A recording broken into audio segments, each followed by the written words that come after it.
আসসালামু আলাইকুম। আজ আমি যেটা করব সেটা হলো গরুর মাংসর দো পেঁয়াজি। ঈদ আসছে, ঈদের জন্য এই রেসিপিটা সবচেয়ে বেস্ট। বেশি করে মাংস নিয়ে এটা করবেন, খাইতে ভালো লাগবে। এই রেসিপিটা অবশ্যই আপনারা ট্রাই করবেন এবং শেষ পর্যন্ত দেখবেন আমি কি করছি এই রেসিপিটার সাথে। এটা গরুর মাংসের সাথে আমি একটু কলিজা, একটু ফ্যাফড়া এগুলো একটুখানি নিয়ে নিয়েছি, মিক্সড করছি। তাহলে এই গরুর মাংসের টেস্টটা আরো ভালো আসবে। এটা গরুর মাংসের দো পেঁয়াজি। এর মধ্যে আমি দিচ্ছি, যেহেতু এটা 2.5 কেজির মতন মাংস আছে, আমি হয়তো 1 কেজির কাছাকাছি আমি পেঁয়াজ দিয়ে দেবো এর মধ্যে। 1 কেজির কাছাকাছি আমি পেঁয়াজ দিয়ে দেবো, শুধু পেঁয়াজ দিয়েই রান্নাটা হবে। আর দিলাম কি, দিব কি, এই যে কুচানো আদা, কুচানো রসুন, 1.5 চামচ আদা আর 1.5 চামচ পরিমাণ রসুন। 1.5 চামচ আদা, 1.5 চামচ রসুন দিয়ে দিলাম এর মধ্যে আমি। আর কি দিব, এটা হলো মেইন জিনিস, হলো যেটা, সেটা হলো আপনার শুকনা মরিচ। আস্ত শুকনা মরিচ দিয়ে দেবো 10-12টা। যে যত পরিমাণ ঝাল খাবেন তত পরিমাণ শুকনা মরিচটা দিয়ে দিবেন। এটা ঈদের সময় বেস্ট রেসিপি। যত পারেন শুকনো মরিচ দিয়ে দিবেন, যত পরিমাণ আপনারা ঝাল খাবেন তত পরিমাণ শুকনো মরিচ দিয়ে দিবেন। আমি এই পরিমাণ দিয়ে দিলাম। এরপরে দিব আমি গরম মশলা। এখন দেখেন আমার এই রেসিপিতে একটু গরম মশলা যাচ্ছে, 2টা তেজপাতা, কিছু লবঙ্গ, একটু দারচিনি। দারচিনির পরিমাণটা কমই দিবেন, এটার গন্ধ একটু বেশি হয়ে গেলে খারাপ লাগে, এই জন্য দারচিনির পরিমাণটা সবসময় একটু কমই দিবেন।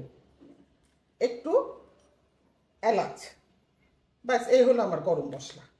আর দারচিনির পরিমাণ সবচেয়ে কম দিবেন, কারণ দারচিনির ফ্লেভারটা একটু খুব স্ট্রং, তো সেজন্য দারচিনিটা বেশি দিলে ভালো লাগে না খাইতে।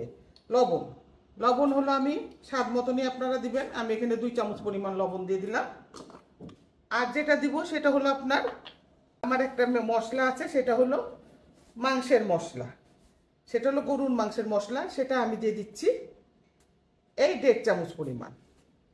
আর আরেকটা যেটা দিচ্ছি সেটা হলো 1 চামচ জিরা আর 1 চামচ ধনিয়া গুঁড়া, ব্যাস এইটাই। আর এখন আমি যেটা দিব সেটা হলো তেল, পরিমাণ মতন তেল, পরিমাণ মতন তেল দিয়ে দিব। গরুর মাংস তো, আর তেলটা একটু ছুটে যাবে, পরিমাণ মতন তেল দেবো। আপনারা এটা ইচ্ছা করলে প্রেসার কুকারে দিয়ে 2টা সিটি মারতেও পারেন, আবার এমনিও দিতে পারেন। তবে এখন আমি চিন্তা করছি তাড়াতাড়ি করার জন্য প্রেসার কুকারে 2টা সিটি আমি দিয়ে দিই। এখন আমি এটাকে সুন্দর করে এই মাখাচ্ছি, খুব সুন্দর করে হাত দিয়ে আপনারা এটাকে এদিক ওদিক করে মাখাই নেবেন, খুব সুন্দর করে মাখাই নেবেন। আর খেয়াল রাখবেন যে দারচিনিটা যেন বেশি না যায়, দারচিনির গন্ধটা কিন্তু খুব স্ট্রং হয়। হ্যাঁ, আমার দরকার এই মাংসের গন্ধ, যেটা রান্না করছি যে রেসিপিটা, আমার সেটার গন্ধ, ফ্লেভার দরকার। সেই জন্য আমি দারচিনিটা কম দিয়েছি। সবসময় এটা খেয়াল রাখবেন। এটার মধ্যে পানি দিব না আমি, এখন জাস্ট আমি 2টো শীষ দিয়ে দিব ওর মধ্যে, প্রেসারে দিয়ে।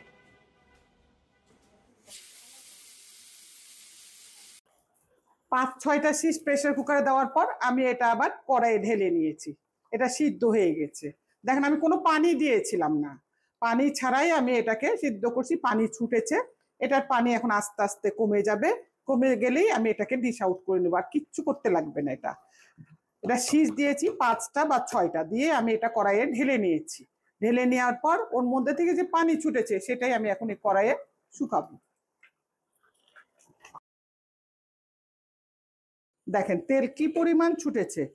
আর যদি হয় তেল না ছুটে আপনি আস্তে আস্তে রেখে দিবেন, দেখবেন তেল অটোমেটিক ছুটে আসবে। এখন এটাকে আমি ডিশ আউট করব। আর এটা মাঝে মধ্যে একটু নেড়ে দিবেন আপনারা, আর দেখবেন যে তেল ছুটছে নাকি। তেল না ছুটলে আপনারা কি করবেন, আস্তে আস্তে 2-4 মিনিটে রেখে দিবেন, অটোমেটিক অয়েল ছুটে চলে আসবে। ঠিক আছে, এটা এখন আমি ডিশ আউট করব। এ দেখেন আমি ডিশ আউট করছি। এটা আপনি সবকিছু খাইতে, ভাতের সাথে খেতে পারবেন, পোলাওয়ের সাথে খেতে পারবেন, রুটির সাথে খেতে পারবেন, আপনি এনিথিং, যে কোনো জিনিসের সাথে এটা খাইতে পারবেন। কারণ এটা পেঁয়াজের সাথে পুরো মাখা মাখা অবস্থায় চলে আসছে। আর এটা আপনি যত জাল দিয়ে দিয়ে খাবেন না তত মজা। এই জন্য বলেছি কোরবানি ঈদের সময় পারফেক্ট এটা রেসিপি। আর আমার যদি আপনারা কিছু জানতে চান আমার সম্বন্ধে বা আমার রেসিপির সম্বন্ধে বা আমার এনিথিং, আপনারা কোনো কমেন্ট করতে চান যে আমরা এই রান্নাটা দেখতে চাই আপনার কাছে, আপনারা অবশ্যই কমেন্ট বক্সে জানাবেন। Thank you. আমার ভিডিওগুলো যদি আপনাদের ভালো লেগে থাকে তাহলে অবশ্যই লাইক এবং শেয়ার করবেন এবং সাবস্ক্রাইব করবেন যাতে পরবর্তী ভিডিওগুলো আপনাদের কাছে পৌঁছে যায়।